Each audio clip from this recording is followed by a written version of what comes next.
katanya sudah diambil loh. Pak, yang ambil siapa? Ini Bu Sri Bandia.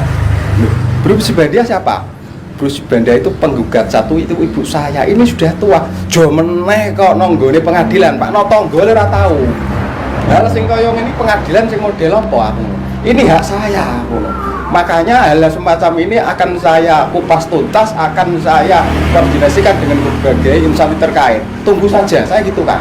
Makanya kemarin di Polres saya bilang gitu, Pak Kapolres, pas di situ reskrim kan, kira-kira berani nggak PN Bojonegoro dilaporkan atas dasar penggelapan sisa banjir perkara, berani nggak? Saya berani ngomong semacam itu karena saya ada bukti ya.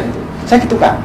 Katanya Pak Lili, jangan nanti tambah panjang gitu ya. Saya nurut sama Pak Lili ya gitu ya, tapi panjangnya penjara dulu untuk itu semuanya nanti lewatnya Baitul Mal, itu harapan saya pribadi ya. Terima kasih. Oke, baik Mas Haji, langsung Pak Lili ya, hidupkan lampu ya, hidupkan lampunya Mas.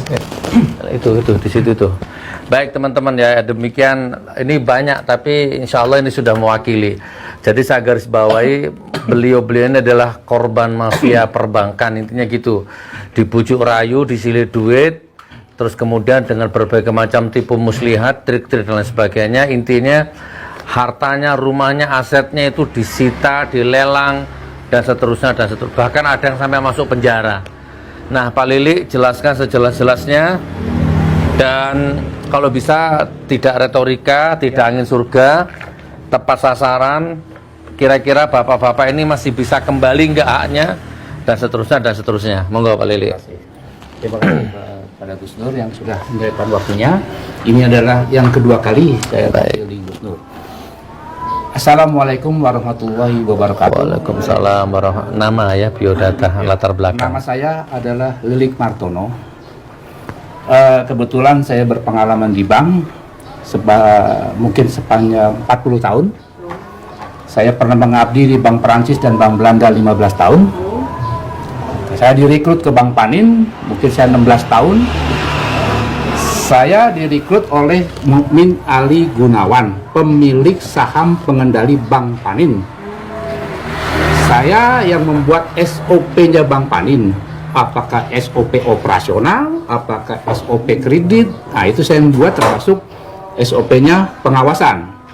Pada saat itu Bank Panin cuma asetnya 100M atau berapa, dan karyawannya itu masih sedikit, auditornya juga baru 10 orang. Setelah saya masuk, saya direkrut, saya buat SOP, saya mendidik semua pengawasan. Saya bukan ras, pada saat itu kebanyakan dari Chinese ya. Nah, tapi saya mau ada mix dengan orang-orang pribumi. Nah, saya persyaratan itu dulu dengan Mukmin Ali Gunawan. Satu, kedua, saya tidak mau lulusan itu adalah lulusan universitas terkenal. Saya tidak mau. Yang IP-nya sekian, dari ini, dari saya tidak mau. Karena apa? Dasarnya yang saya ambil adalah moral. Satu, iman. Kedua, ya. Ketiga, kemampuan mental untuk audit. Alhamdulillah diterima. Saya mendidik orang sekitar 500. Itu jalan, singkatnya seperti itu ya. Nah setelah itu kami audit seluruh cabang Bank Panin. Alhamdulillah sudah menangkap pimpinan cabang Bank Panin sekitar hampir 10 orang, di mana pimpinan cabangnya dan operasionalnya korupsi dengan kasus-kasus kredit yang rekayasa seperti Bapak Ibu ini.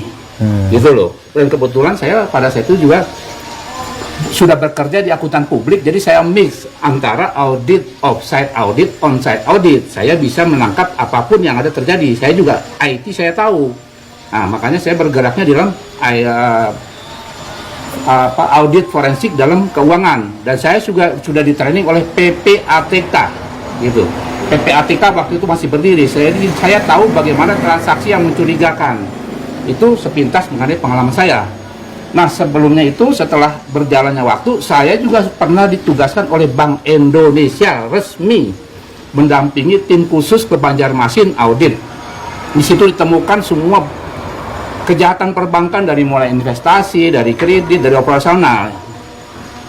Ditemukan sudah seperti pidana yang sudah menggurita di dalam perbankan, dan sudah ada keterangan dari Deputi Pengawasan Bank Indonesia bahwa itu sudah terjadi tindak pidana. Tetapi perjalanan waktunya Bank Indonesia, OJK semua berkhianat ya. Nah terakhir kita